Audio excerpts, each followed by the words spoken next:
Good afternoon, everyone. Thank you for being with us. You could be anywhere in this world, but you're joining us, so we appreciate you. Welcome to an AstraZeneca online debate hosted by the MEP sat next to me, Christian Silva-Busoy, with Euractiv as media partner. Now, today we're going to be discussing something that's hugely important for just about, well, everyone around this table, but also all of you, our health and the future of health in Europe, and what it could or should look like in the next political cycle post these very exciting elections that we're all going to be voting in, hopefully, in June. Health, as we know, is a member state competence, but increasingly since the COVID-19 pandemic stress-tested healthcare systems up and down the block, there's a growing consensus in the EU to do more, to affect change and to level up. Let me just give you a little quote here. We cannot wait for the end of the pandemic to repair and prepare for the future. We will build the foundations of a stronger European health union in which 27 countries work together to detect, prepare and respond collectively. And I'm sure everyone perhaps around this table knows that, and perhaps all of you watching as well know, those are the very words of the European Commission President Ursula von der Leyen back in 2020. But that was 2020. So where are we at now? Is enough still being done to improve supply chains, increase affordability and access to medicines and life-changing therapies and, of course, medical devices for everyday Europeans, especially for those who are living in rural or far-flung areas where medical desert or medical desertification is now becoming a greater reality? Does the EU need a more strategic or targeted funding policy beyond the Recovery and Resilience Fund, for example? Now, we know that structures are in place, and you're going to hear from the MEPs and all the people around the table about those structures, from non-legislative initiatives like the European Beating Cancer Plan.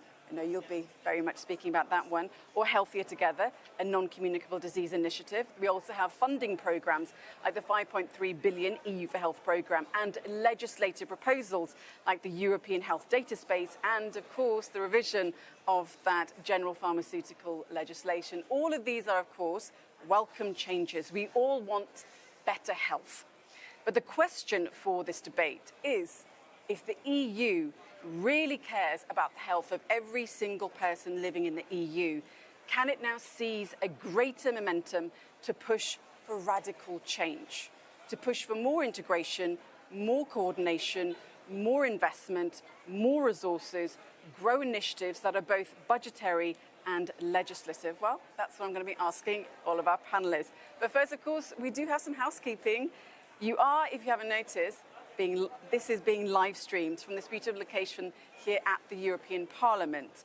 Now, it wasn't possible to have a live audience Q&A, but audience, you will be involved. We have taken note of some of your questions, and after the debate with the panelists, we'll come to some of those questions a bit later on.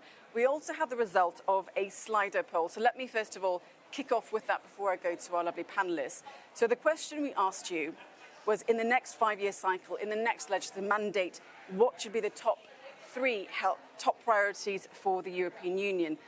Your options were tackling disease through EU action plans, 2, increased EU action on prevention, early detection of non-communicable diseases, 3, enhanced regulatory framework to improve access to innovative health treatments, and then 4, promote strategic autonomy and competitiveness of EU life sciences sector. Now I'm going to ask the panelists here, which one do you think it was? MEPs are cheating. Which one? Anyone have a guess?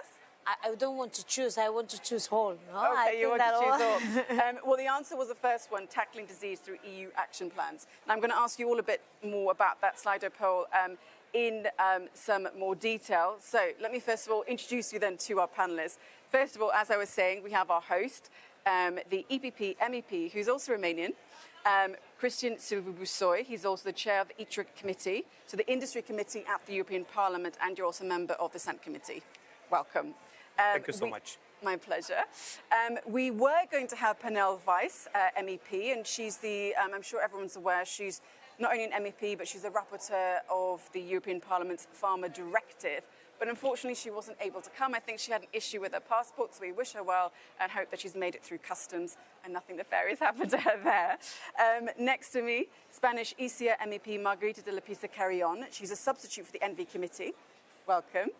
We also have Richard Price. I know I've spoken to you before, I think at a previous Euractiv panel. He's the head of policy at the European Cancer Organization. Last but not least, it's lovely to have also been in conversation with before, Magda Klebus. She's the executive director, science policy and regulatory affairs at FPA, which is, of course, one of the biggest pharma lobbies that we have here, based in Brussels. Okay, so I'm going to give you all the floor. So I'll kick off with our host, MEP Bușoi. Please go ahead for your opening statement. Once again, thank you for the initiative, and I'm happy to be here to look ahead to the future, but also see what was accomplished in the last years. I totally agree, and I totally support your statement that the pandemics opened the eyes of European citizens. Actually, even before the pandemics, all the Eurobarometers show that more than 80% of the European citizens consider healthcare as an important issue that should be tackled at the EU level also. Of course, healthcare is extremely important for every one of us. Citizens know that the decisions are made in the member states, sometimes in the regional and local authorities, but at the national level most of the time. But they wanted European institutions to be more involved. The pandemic showed that we need coordination, we need more resilience, we need to put together resources, we need to have solidarity, and national authorities, but also European institutions representatives that were not necessarily involved in the healthcare area, like the Commissioner for Health or others involved in health policies, understood that they need to devote more attention to healthcare. So healthcare emerges a key area for EU policy in the last 4 years, at least since 2020. We had important achievements, the program EU for Health. I know it well because I was the rapporteur of European Parliament, and maybe it will be an opportunity to discuss a little bit more about the priorities of this program. You mentioned the revision of the Pharma legislation. General Pharma legislation will vote soon in Strasbourg. The European Parliament position as a basis for negotiations with the Council for the next mandate, and most probably in the second part of the, in the second part of the year, but after the new EU institutions will be in place. And the European Health Data Space, an important success, and the enhanced role of EMA, of European Medicine Agencies, with special attention on the fees.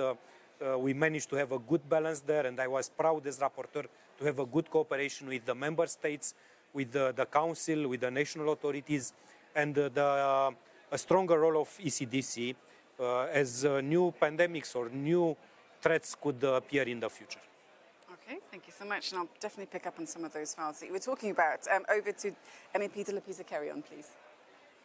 As Mr. Bușoi said, it's true that the pandemic changed the perspective of the importance, of the, and health became an issue.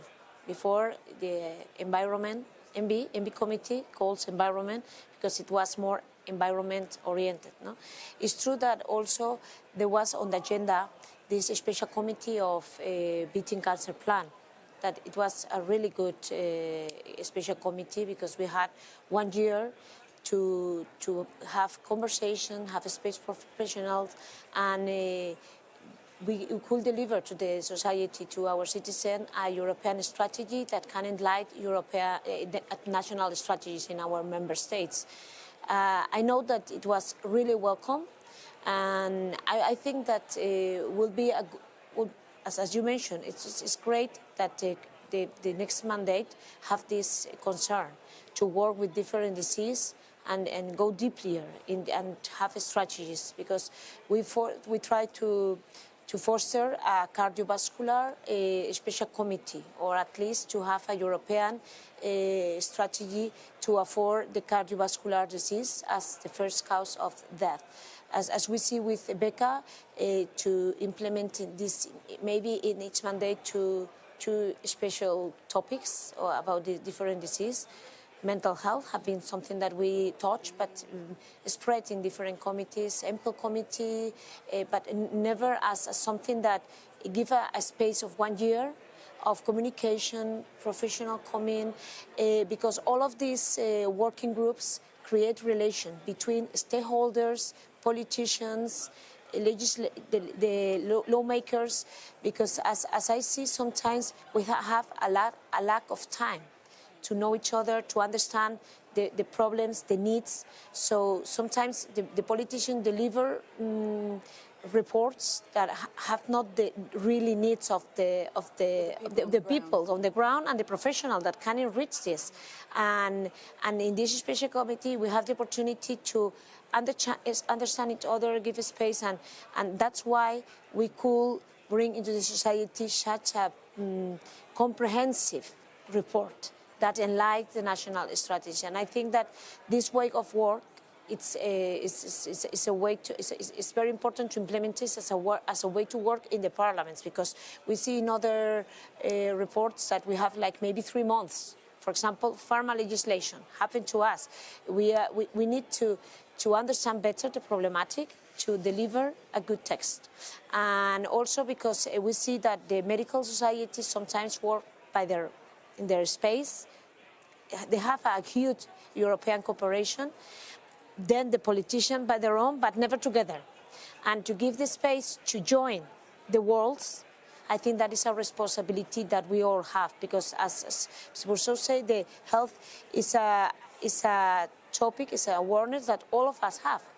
Everybody will, all citizens will appreciate seeing the politician trying to working to bring solution, or trying to bring better solution. Also, the investment at European level for investigation, for creating new therapeutics tools will be welcome, of course, and everybody will enrich of that. So I think that health is our responsibility also as European unions to learn a way to collaboration between member states, sharing good practice, and trying to create an environment where the health standards become the best of the world. So connection, collaboration, and conversation. 3 C's. I like what you said. Can I also just quickly ask you, are you standing for election? We'll see. It's we'll true see. that Okay. there are a lot of uncertainties. So now we are thinking to close this mandate. It's true to have this. I think I appreciate a lot that you prepared this event, because I think that we need to foster the health topic as an important topic for the next mandate, and we'll see if we have the chance. But the citizens have the voice, no? And then this, now we have to finish what we are working with. And I understand you're also going to be standing. After 17 years in European Parliament, I'll go back to national politics. Okay. I was just appointed the president of my party in Timișoara region, in the west of Romania, but I remain connected to European policies. Okay, and no, it's good to know that as we discuss about, what the EU should do next, to have the different perspective of who's going to stand, who's not going to stand. So you will have the member state perspective in our conversation. Okay, good to know. Okay, over to Richard then, for your opening statement, please. Well, yeah, thank you for the invitation to the event. I think it's very timely. It feels like New Year's Eve for the Brussels bubble. We're looking back and we're looking forward at the same time. And I think as we look back on the last 4 years, everything's changed. COVID-19 changed everything. I think the EU really proved itself in terms of what it can do to support countries, both in times of crisis, but also in terms of generally in healthcare and improving access for patients to many forms of treatment. Simultaneously to that, you had Europe's Beating Cancer Plan, which smashed paradigms because it showed what happens when we focus EU health policy around key targets and goals, and what that can do to galvanise a community, but also express political unity. And I think here in the Parliament, we saw that with the Beating Cancer report. People from all parties they're all affected by cancer. We're all stakeholders in that. And it was great to see such coming together over the last 5 years. So I hope we see that in the next 5 years, and that's part of our campaign, Time to Accelerate. Indeed. Okay, and then finally to Magda then. Thank you. And like everybody else, I could actually steal the words from all of you and feel proud about it. Health, indeed, with COVID had become, I think, on the top, but now is it still, and are we at a risk of actually losing some of that because other political and economic questions are taking precedence and advantage?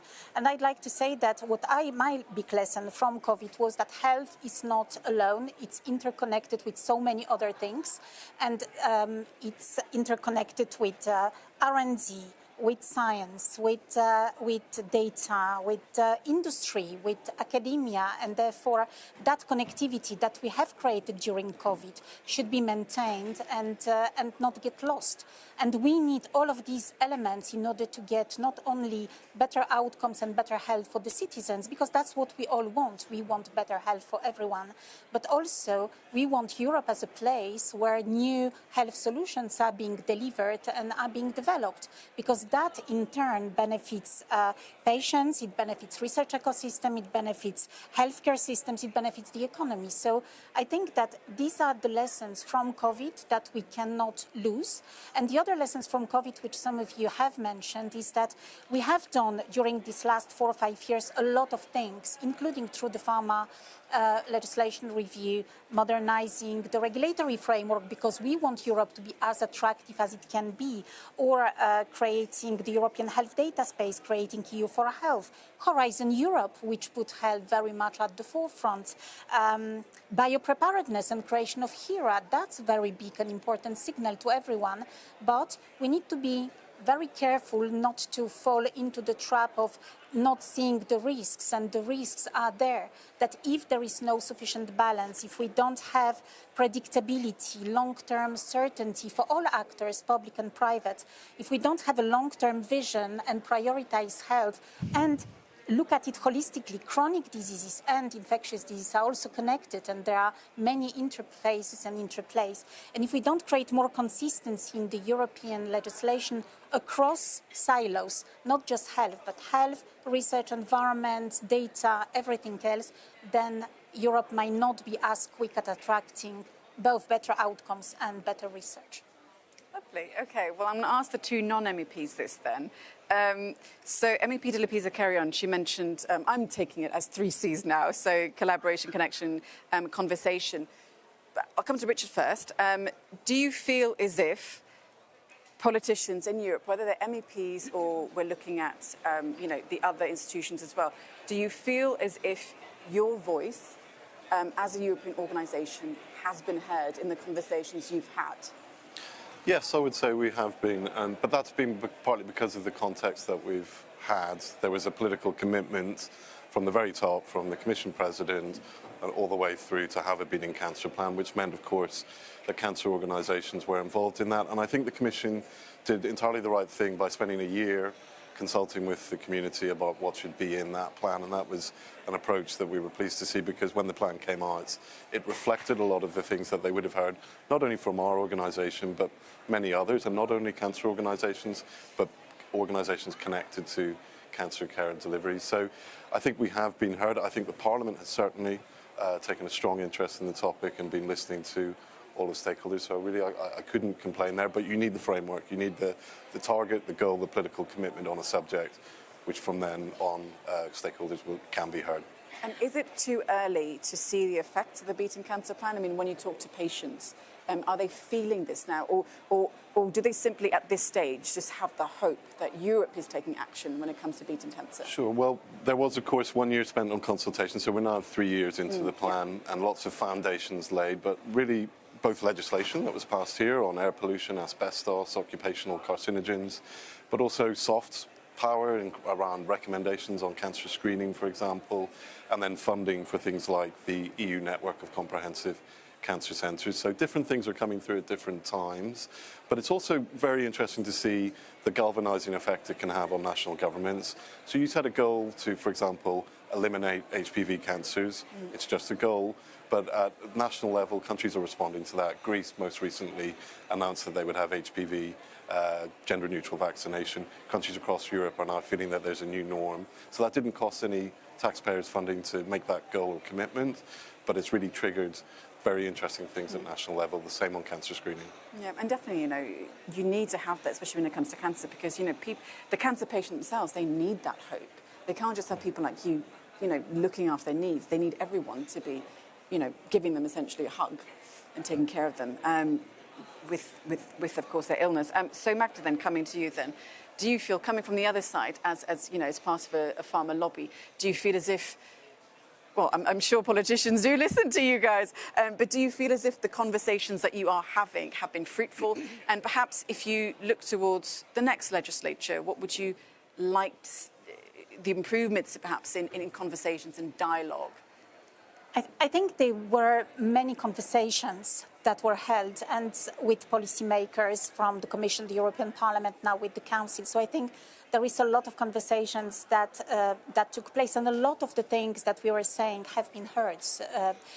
But I think now the trick is in making something that would achieve all goals. I had the impression that at one point there was the impression that it's either access or innovation or new healthcare solutions. And I think it's both at the same time, and we need to create that balance that would allow both to be nurtured here in Europe, because it is important, as I said before, health cannot live with innovation, innovation cannot live with health, so it's interconnected, and therefore do we understand that if we don't have continued investment into research in Europe, we are not necessarily going to achieve the health objectives that we aim for? I'm not sure that that voice had been heard, and that the understanding that Europe unfortunately still lags behind and needs to retrieve its competitiveness, the one that it had 20, 30 years ago, needs to be balanced through the different measures that we are taking now. And just let me give you two examples. One would be definitely through the pharmaceutical legislation review, where we need to create that balance where Europe remains attractive and stable and predictive for the economic operators who can come. And another example, European health data space, which is a fantastic intent, but if not everyone has access to it, it would not play its role to the extent that it's needed. And I can multiply the examples. Well, let's first of all go to that quite contentious, perhaps, or perhaps not so much, EU pharma legislation. Then, obviously, as I was saying, the author of the Parliament's directive isn't sitting with us now. But let me. There's a quote from FBI, I think, in one of your articles online, which says, "If the EU pharma legislation goes ahead in its current form, then Europe is set to lose another 1/3 of its R&D by 2040, so picking up on what you just said, and that's going to cost Europe around 2 billion a year." Now, I asked this same question to, as I was saying, to Natalie Moll. There was a lot of criticism of this pharma legislation. Some, I've spoken to various different groups, different actors in this, and there was this sort of consensus that perhaps the European Commission had been, making decisions in a vacuum, and it wasn't really listening to industry, etc., about how this would actually affect. And you mentioned the word predictability. So, do you think any of these changes that the Parliament's then been working on their two dossiers, is it looking better now for Europe? It certainly looks very good, and I should say that the Commission has listened to the voice of the sector in terms of improving the regulatory processes, future-proofing the regulatory framework, making sure that Europe is helping the innovation and the innovators, whether from public or from private sector, to come to accelerate, to remove redundancies. The Commission has done a very good job at proposing that. And I think that the Parliament has brought even further improvements to some of these files. I don't want to go into the details, but there are some very important improvements. On the other hand, we have this undermining of some of the incentives, which were the important piece that made Europe different from other regions which were making Europe competitive. That has been actually undermined, and now can the improvements outweigh the loss? Not completely, No, you're not I would convinced, say. no. I'm not convinced. No, you're not convinced. You're a substitute for the Envy Committee, and I believe the Envy Committee voted through its report last month, and now, of course, this dossier is going to the plenary, I believe, next week. Which one of you MPs would like to take the question on the pharma legislation? Both, I think. Both. Vote? Okay, we'll come. Please. Okay, ladies first then. Okay, I think that pharma legislation is not only pharma legislation. We have to also see the environment that Europe has for the industry. And I have the same concern about the incentives, because it's true that we are decreasing the rights that the industry has already. And what we're discussing here for the viewers, this is RDP, the Regulatory Data Protection. Yes, yes. Okay. But also because it's true that we are, in all of this mandate, there are a lot of legislation that have been developed, that we work with, that becomes a burden for the industry, and not only industry, also the primary sector. We see that this decision that the Commission makes and propose and legislation that go through during this mandate having very bad secondary effects, as we are seeing now. We have a lack of principal actives. Also, we have lack of medicines. But also we have sometimes lack of special resources. You know, we see in the pandemic, but we are seeing already now. So why it's happening this? Because the competitiveness of our sector, industry, primary, is being affected, because the burdens that our companies are facing not affect to the third one. So it's becoming easier to go out from Europe, but it's mean poverty for us, because means less employment opportunity, less prosperity. The business are going out from so we are destroying our market. So I mean, market is also health, because what I would like as pharmaceuticals to as I said at the beginning, to create an environment that welcome the investment, welcome the opportunities, welcome us as professionals that worth to have opportunities of investigation in our European environment. And as we are seeing, it's decreasing.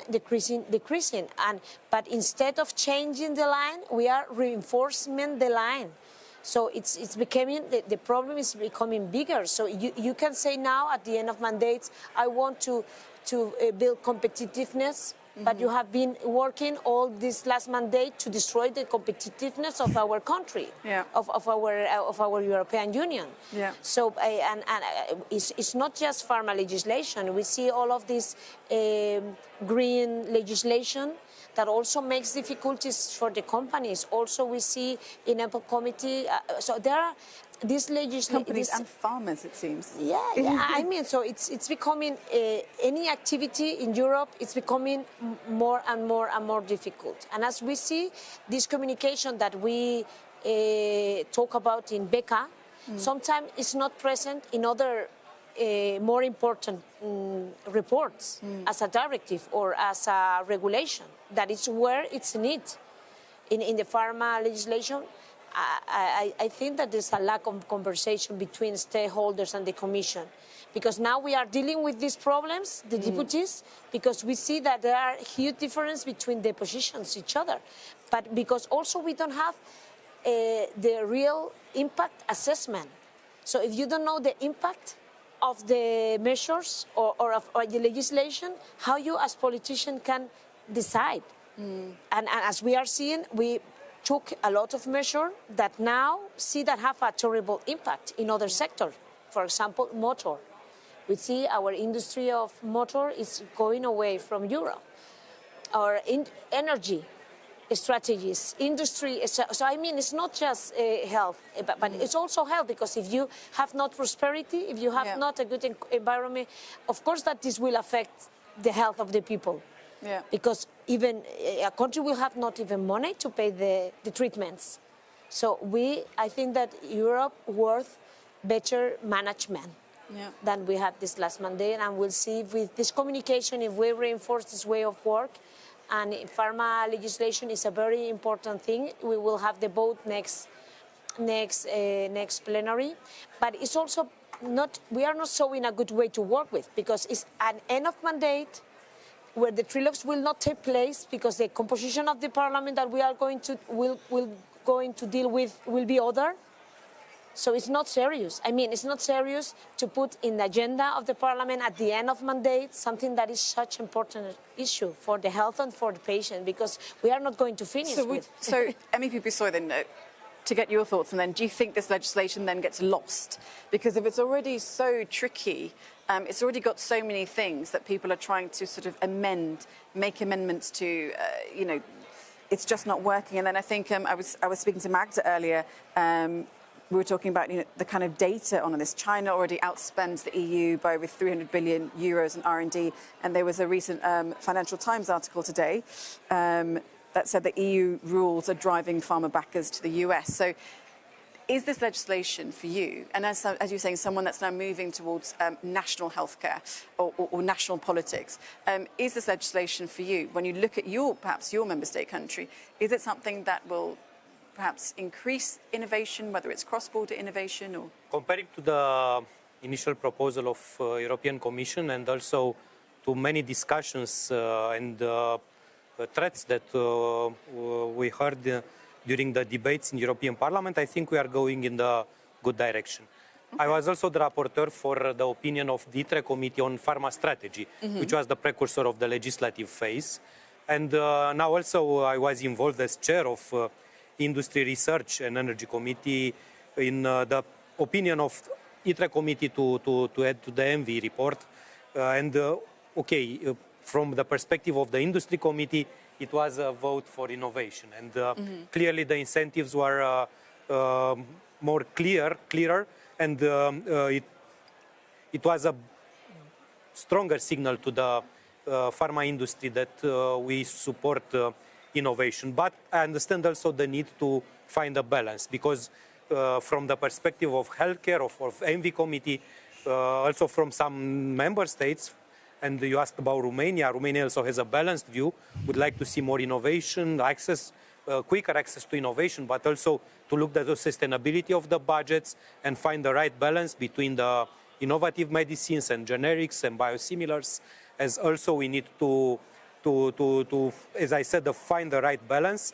So looking from this perspective also, what was achieved as a compromise in ENVI, it's not the ideal solution, but I think it goes in the right direction. And what is also very important, because our debate is focused also on the future, is that after finalizing this legislation, and of course, it's just the step, the position of the Parliament, then negotiations will follow, and we'll see the final version after the trilogues, is that innovation in healthcare should remain a priority for European institutions. And also when we talk about innovation... But will it? Because the pandemic is so in everyone's rear-view mirror now. I hope. And when we are talking about... Where do you see it in the mandate of perhaps the European Commission right now? Let's see if President von der Leyen will continue. I believe that we have good signs of being optimistic. As she was very, very supportive to healthcare in general. She was a great supporter for you beating cancer plan even before the pandemic. But she hasn't spoken about it, I think, in her last State of the Union address. She hasn't focused on healthcare. I mean, obviously, the EU is in perma-crisis. So many there's challenges from the war in Ukraine to many other challenges. There's going to be a day for each and every one of us. What is also very important is that European institutions should also focus and try to issue some recommendations to the member states, because access to innovation is not only about incentives on data protection, on patents and so on. It's also the implementation, how long it takes for a medicine to be approved, then how long it takes to be on the reimbursement list in some member states. A lot of bureaucracy, which is a problem for European competitiveness. Mrs. de la Pisa-Carrion mentioned the problem of our competitiveness, and you know that the European Commission asked Professor Mario Draghi to come with a report. and also former Prime Minister Letta to strengthen the internal market. Former Prime Minister looked to 4 pillars, 4 domains where we should concentrate more. Telecom, energy, and also financing.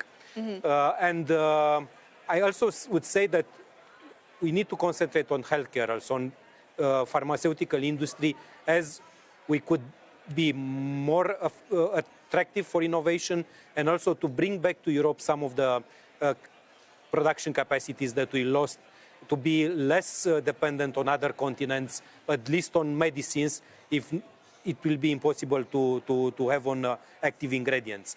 But from European institutions, they can pressure to the member states to have less bureaucracy, quicker times, a better implementation of the health technology assessment legislation, to invest more in innovation. And this is something that is not necessarily a legislative action, but a day-to-day action of European institutions in the future.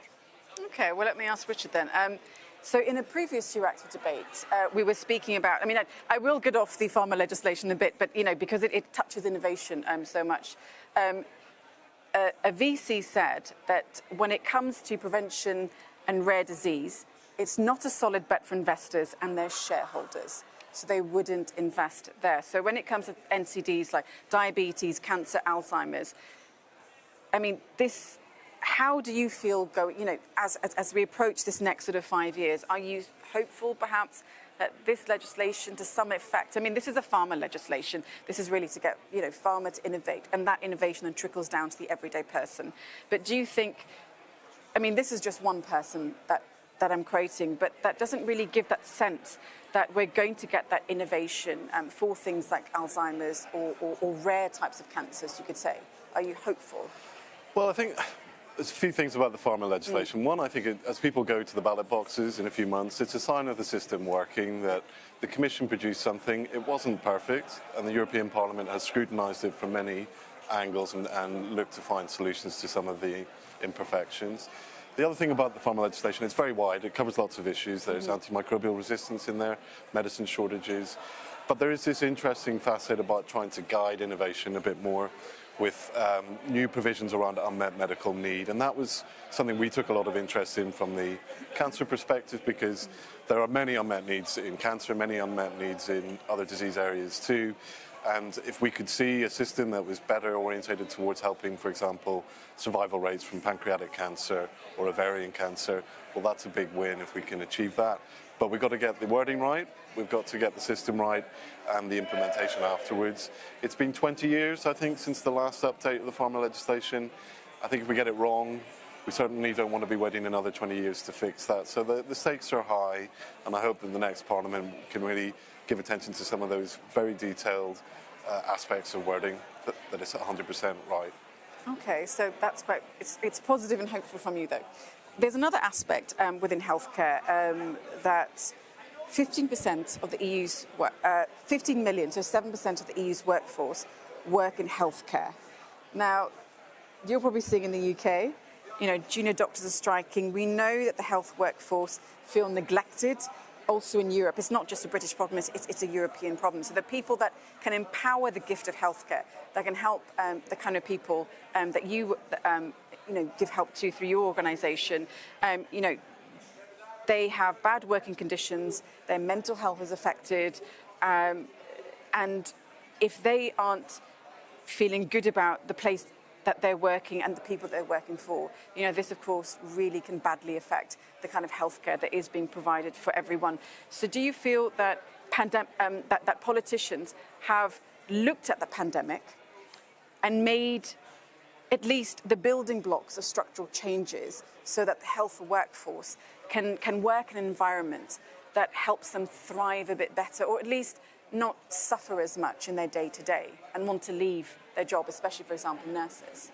Okay, well, in my view, I think the health workforce crisis is the #1 lesson that we didn't learn from COVID-19. We learned about medicine shortages, we learned about product shortages, we're reshoring production, we're putting systems in place to monitor and measure medicines. That's all fantastic. I'm not aware that we're doing much, if anything, at a European level to address the workforce crisis, but it's the same symptom. One country experiences a shortage, it goes to another country to fill in that shortage, and it's robbing Peter to pay Paul. So we're all in this together, but we're not responding to it together. So I really hope that the precedent that we've been able to set in policy following COVID can be followed for the workforce crisis. It's the next agenda, I think, for the next European Parliament and Commission. So MEPs, do you think that we can see work, from whether it's a Parliament or perhaps even, directly from the European Commission to help the European workforce in the future? Yes, clearly here it's also up to the member states to find the right incentives, and the situation is different from one member state to another. I'm coming from Romania, as you mentioned at the beginning of our debate. Here we have a large exodus of medical workforce to the Western countries. Of course, better conditions to work, better salaries, better professional perspectives. Then we took some measures to increase the salaries, also to introduce some meritocracy into the hospital system, to invest a little bit more in modernizing the curricula in the universities, to connect better our universities and also the post-university system, because many hospitals are university hospitals, so professors, doctors are continuing also both careers. And now the situation is a little bit better, so we found some incentives to keep the workforce in Romania, but we see a shortage of almost everywhere. European institutions can issue recommendations, of course, can also mobilize some funds from Erasmus or from the cohesion funds to pay for some training programs. Also, EU for Health is looking at least to build some strategies for the better resilience, and having a strong workforce is part of our future resilience. But I would say that this will be up to the member states to take most of the most efficient measures in order to tackle this issue. And go ahead, yeah. No, I think that it's true that also we have to value this kind of vocation. For example, today in EMPL committee we have been talking about the lack of profiles for certain green and digital transition. But we face also this difficulty to find the professional in the health sector. But we are not talking about this here. And it's not a priority of the European Union. And it means to have more university. In my country, for example, there are hundreds of students that would like to study this kind of profession, and they have not space in the university. So, and also the society have to see and appreciate and be proud of our profession, because we see that sometimes talking about the women, because as you know, there are many times that there are the women that have this kind of vocation. Me as pharmaceutics in my profession, the 98% we are women, but we are always saying that these service profession are not like fancy. Why not? It's a need. This kind of professional care profession, giving, and all the sanitary profession means service, have to be valued by the society, but we are undermined.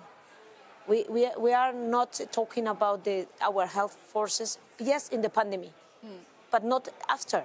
Yeah, as we see, it's like at that moment we saw it. It's a need, but the reality is that in my country, the doctors, the nurses, they are not good salaries, not good work conditions, not society recognitions. It looks like not success life. If you are instead to help them to feel really good and to feel attractive profession, to also encourage youth to become and want to keep, because as we see, sometimes these professionals have to go out of Europe to feel this success experience. And it's a pity, because we have really good professionals, and our academy university environment is amazing. So we form and we educate a really good professional, and sometimes we are not using them. And it's a shame because it's from every level, from the porter to the specialist, the surgeon. it's such a gift that they all give us.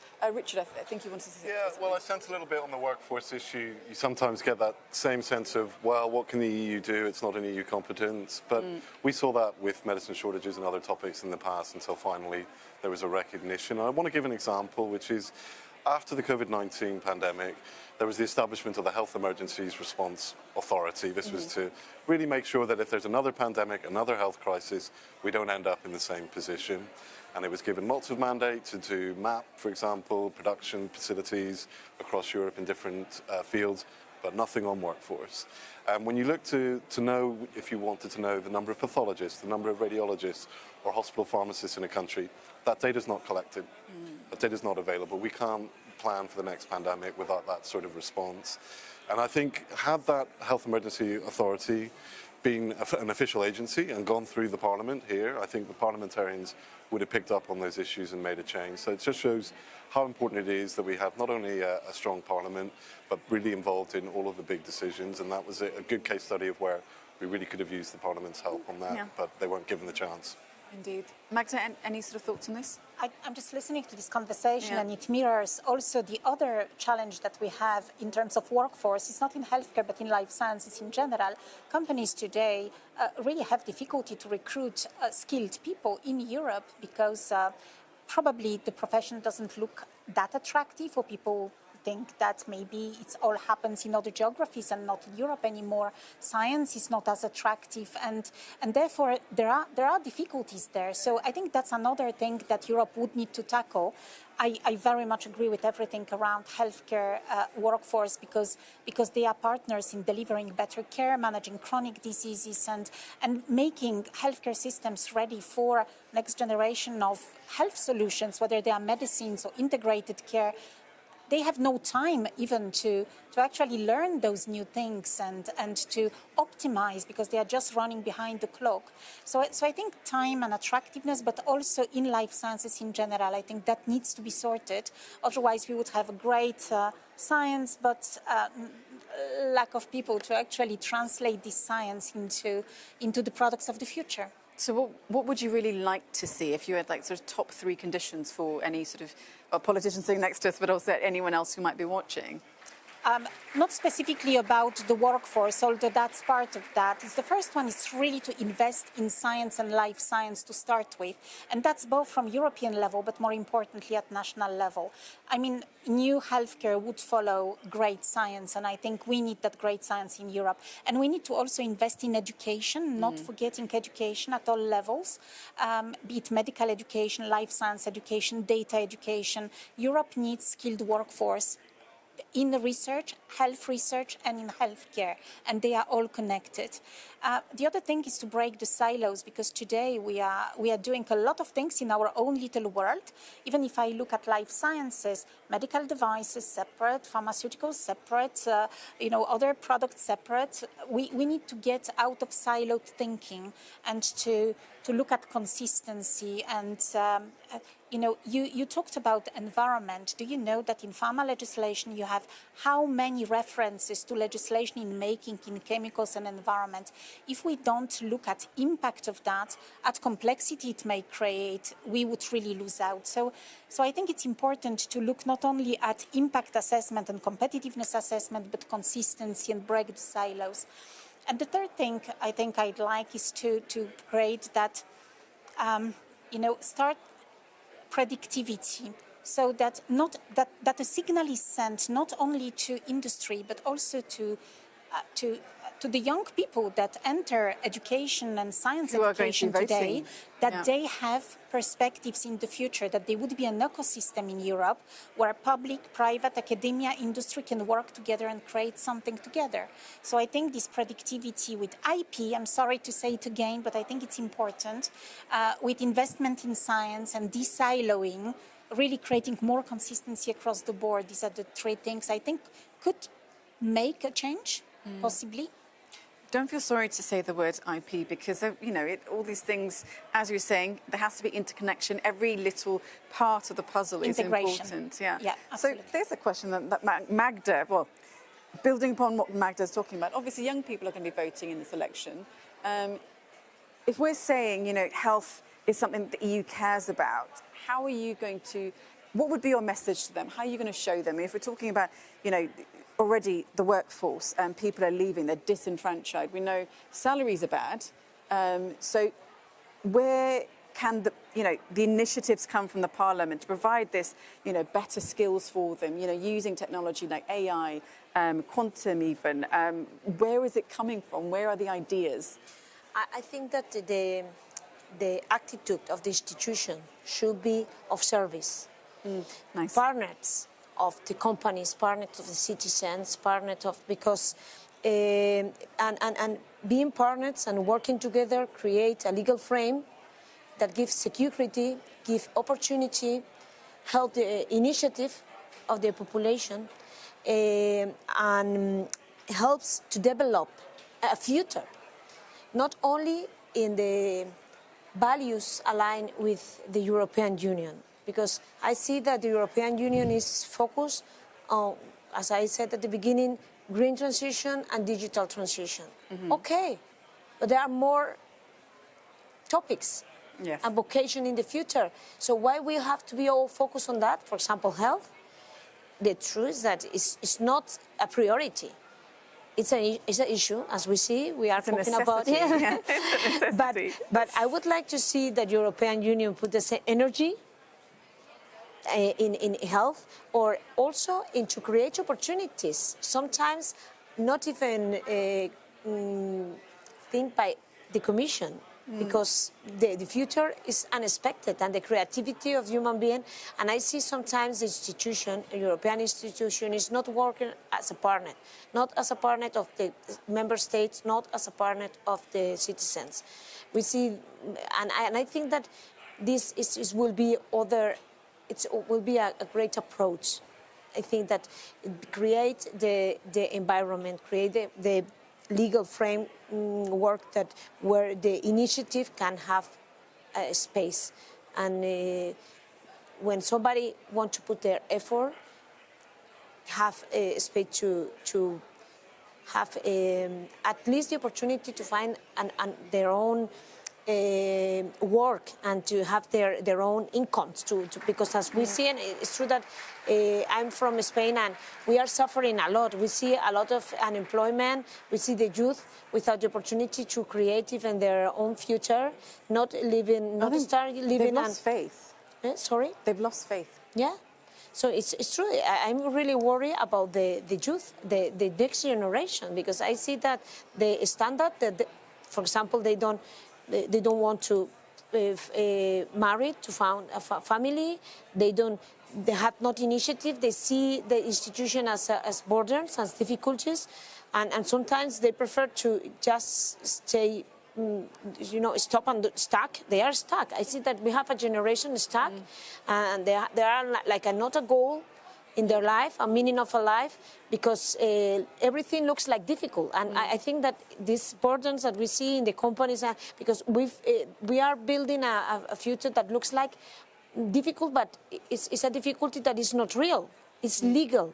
Yeah. It's more created by us, as the politician, as the institution, than the real one, because it should be more easy. I want to put effort, and then I should have well, I think the beautiful reward. Well, I'm going to use the word beautiful for the EU here, because the beautiful thing about it, not many journalists use the word beautiful for the EU, I'm sure, but the beautiful thing about it is that it's an extra layer on top of all the national governments, and then it can reach out and touch the people and say, look, we're still here for you. So do you think, MEP Busoy, as someone that's now going towards the national side of it, I mean, do you think that the EU is playing this role, can play this role, can do it better? It can reach the citizens where member states are perhaps failing them sometimes, or not quite getting that connection right?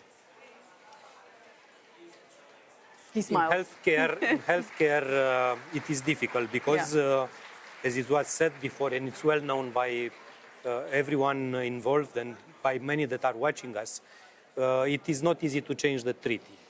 It will be a difficult discussion because it's not only about this. If it would be about healthcare, the discussion will be easier. But of course, when we decide to change the treaties, many other issues that are not so supported by a majority will arise. So it is difficult. So you would have a problem at the member state level because they would feel as if Brussels is trying to take back power from them. Is that what you're saying when it comes to treaties? What we experienced in the last years is that with the current treaty architecture, European institutions could be more involved. They already have some prerogatives on cross-border healthcare, on the European healthcare program, on European Medicine Agency, on pharma legislation, on digital solutions in healthcare, on innovation. So here, with legislative or policy initiatives, we could continue to be even more active in the coming years. And also financing. We have the current structure until 2027, the European multi-annual budget. Of course, we had this RRF, Resilience and Recovery Facility, but we are looking to the future also to invest more in our industry, to create new tools, to create new programs, new initiatives. And beside the twin transition, it was mentioned, the digital and the green transition, beside the strategic technologies of the future, I believe that innovative solution and innovation in healthcare could find a place in the future EU initiatives. Here, of course, by doing more, I believe the citizens will feel a little bit more protected also by EU institutions in healthcare. Replacing national authorities or local authorities is difficult because most of the decisions, the quality of the services... I wouldn't say the conversation is really about replacing them. It's maybe about giving them a helping hand. More targeted approach or funding? Then coordinating better national initiatives and national approaches with a European vision and building a European Union in healthcare, this could be a good objective for the next mandate. And how would you say, ideally, the European Union should then deliver on this health union?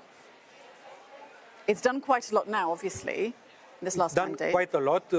First, we have to finalize legislation, the Pharma legislation, see what other future initiatives could be. Then accelerate a little bit EU Beating Cancer plan and looking also to the member states that they should deliver on this, update and put in practice their national plans. Looking also to the cardiovascular diseases as a next step. Of course, it's not the same as the cancer, and also the solutions are a little bit different, but clearly we need to look to cardiovascular diseases and other non-communicable diseases. Then, of course, digitalization. We have already some rules on how we use the data, and we should better use the data, primary and secondary use, but also interconnect different instruments like the electronic records, and not only, and create a digital healthcare union also, if I could say that. Mobilizing more EU money for healthcare.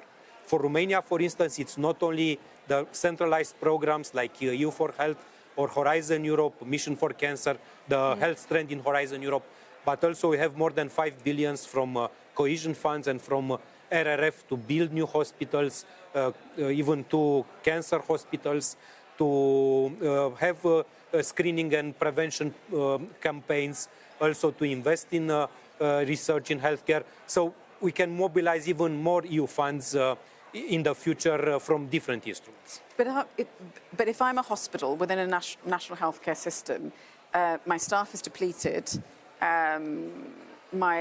all the different parts of the hospital, things are sort of breaking down, nothing's really functioning.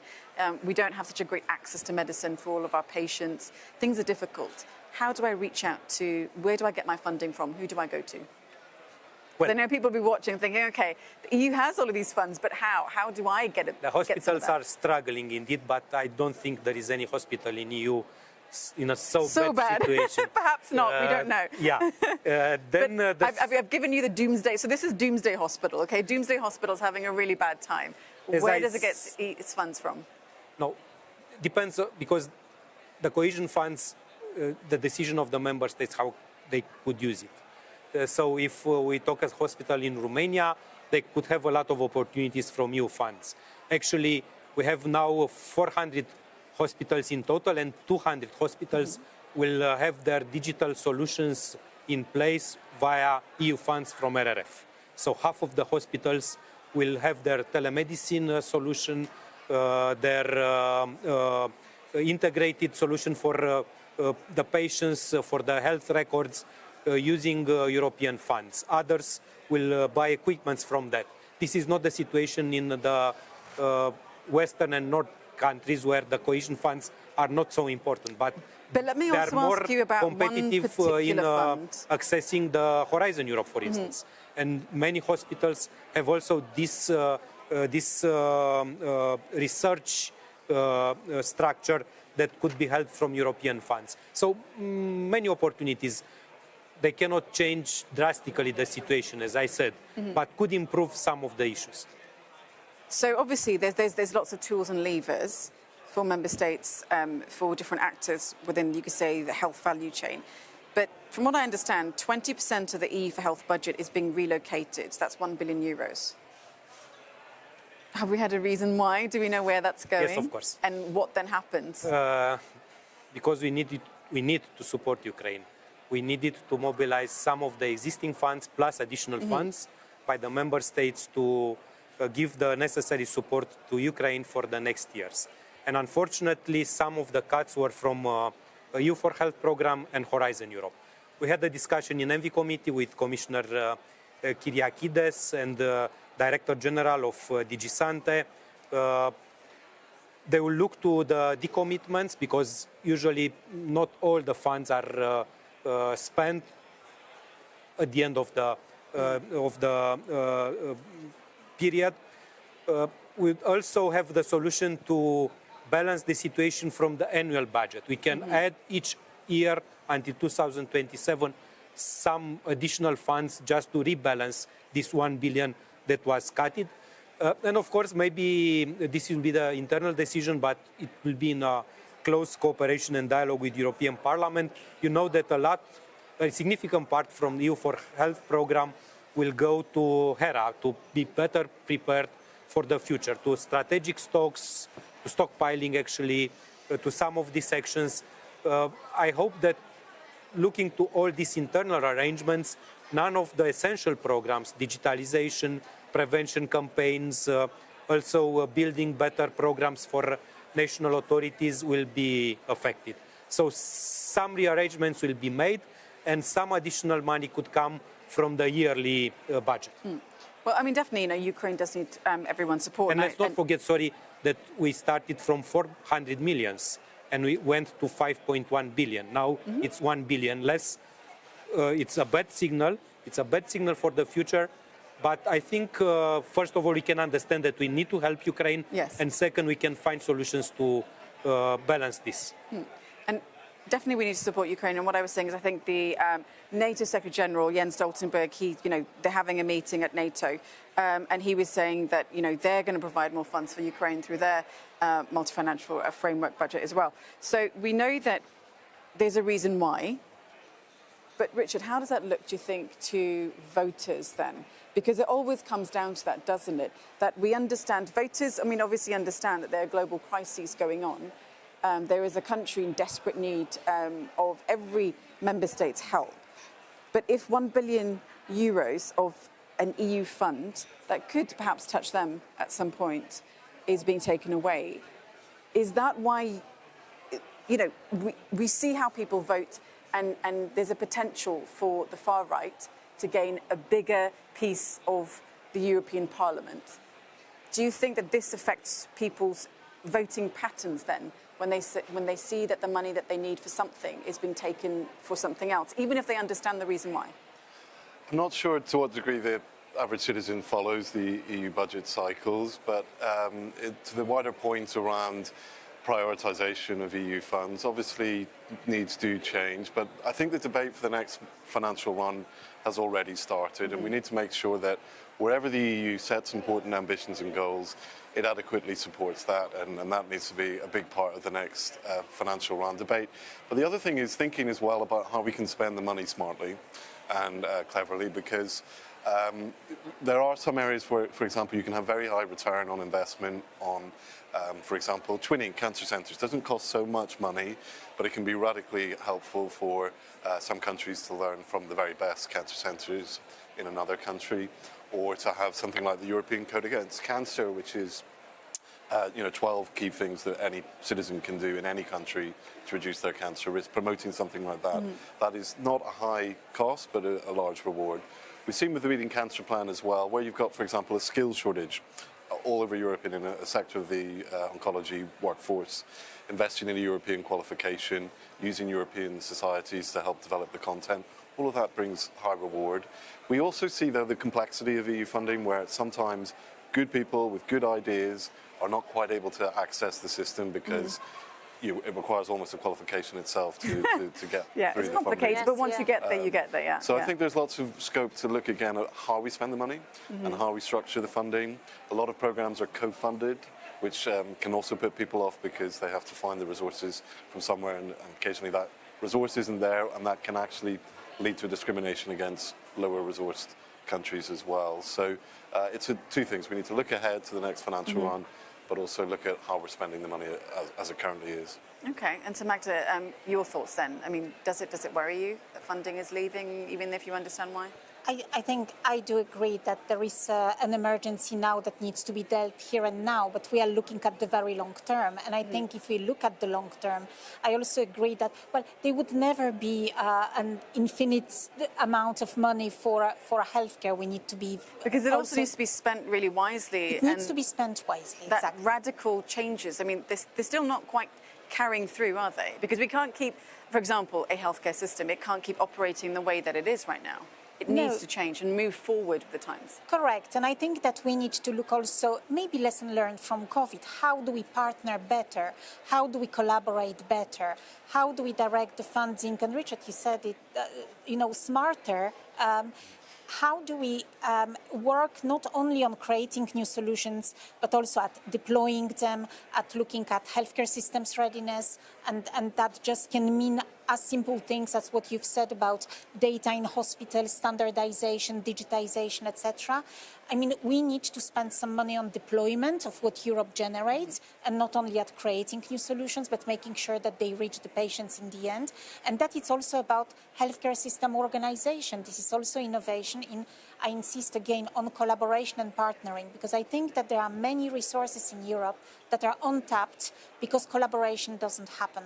And that can be, how can we collaborate differently or work differently on managing, for example, chronic diseases, and managing health rather than just managing disease, helping people to manage their health rather than just... So I think that shift also needs to happen, that we look more holistically at prevention, treatment, care with these siloed budgets, because probably there are some economies of scale that can be created if we look at healthcare more holistically. And I think EU can do a lot to support countries in that transition. And that's where we need to look at European Union's funding, how Europe can support, enable innovation and support transition into more health outcomes for people.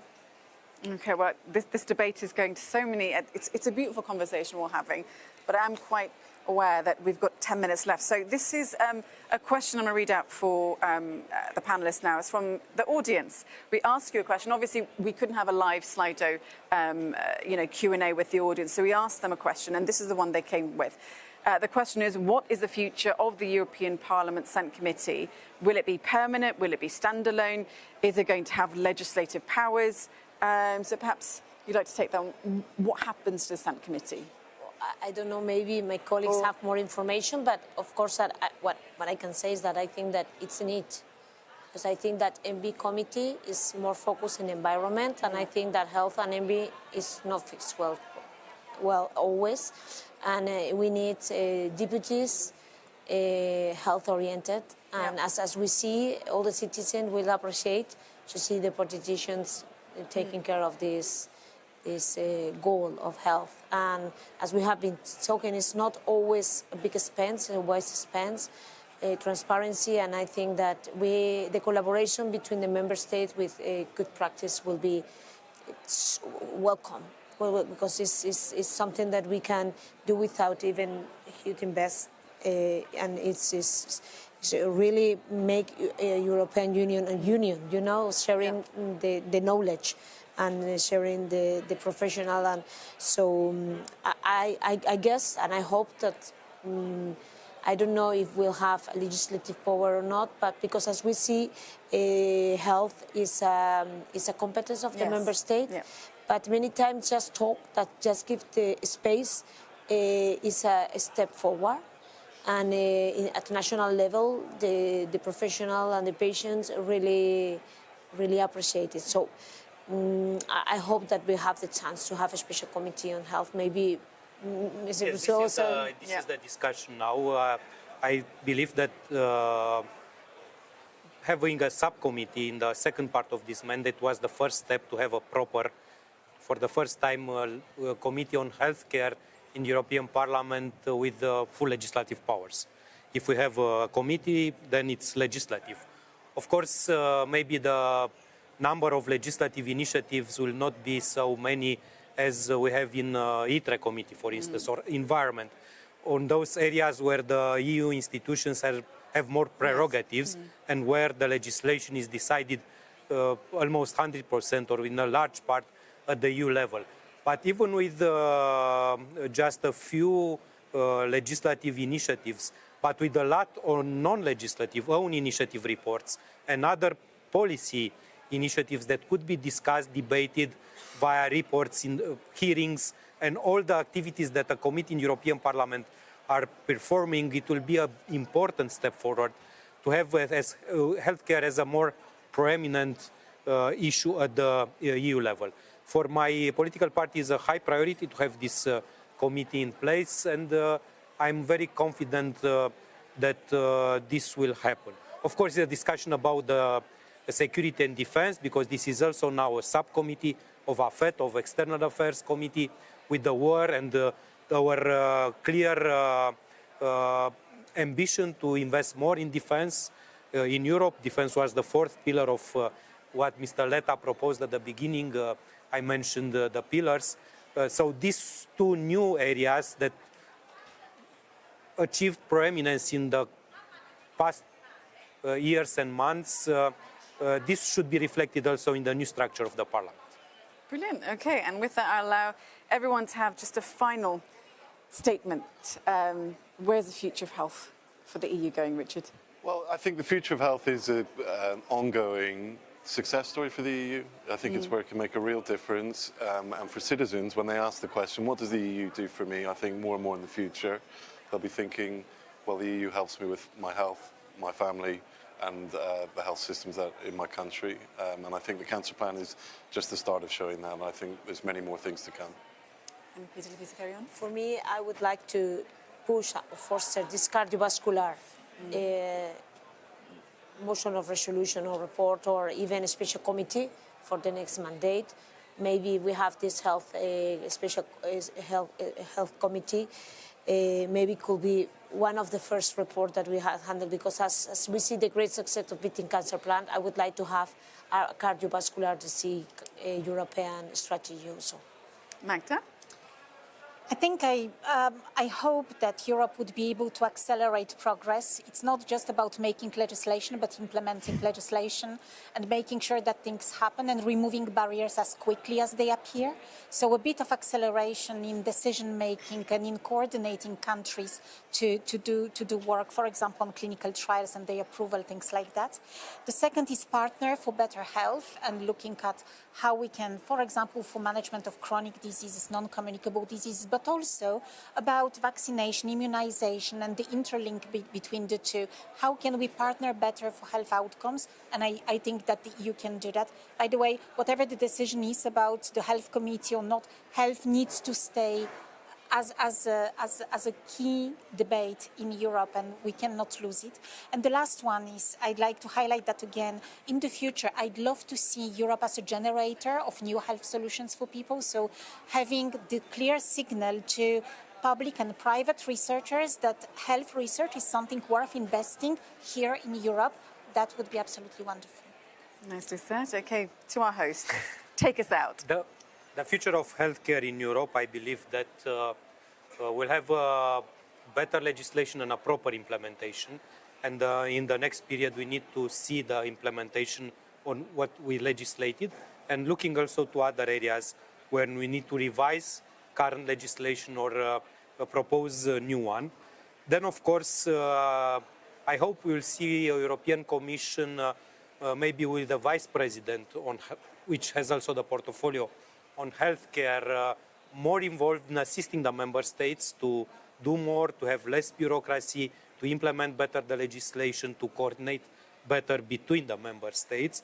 Then, of course, in the Parliament, more prominent role of healthcare with the permanent committee, as it was discussed and explained just before. Then more funds invested in healthcare, more EU funds invested in healthcare from the research program, from the RRF, from other instruments. And finally, to see the pharmaceutical industry as part of the industrial deal that we need to build for the next 5 years. Okay, well, listen, this has been a really great debate, I think, and I hope everyone watching has enjoyed it as we discussed and plotted the future of health for Europe. So thank you to all the panelists. It's been a great conversation. You've been watching an AstraZeneca online debate supported by Euractiv. Thank you so much for watching, and let's hope that health does get its place in Europe. Thank you so much. Thank you so much, guys. Thank